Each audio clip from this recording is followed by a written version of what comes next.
Dia dah mati. Baguslah dia mati. Orang mati je yang betul-betul tutup mulut.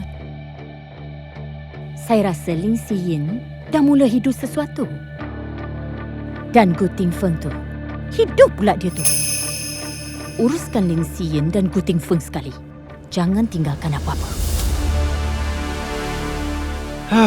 Akhirnya boleh keluar awak. Kalau tak, sedih saya tengok awak ulang alik hospital tiap hari.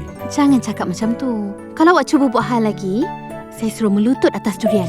Baiklah, Puan Gu. Bukan ke ni jalan ke kedai kek kahwin tu? Kenapa ikut sini? Hari ni 7 Julai. Dalam kehidupan lepas, kemalangan saya jadi dekat sini.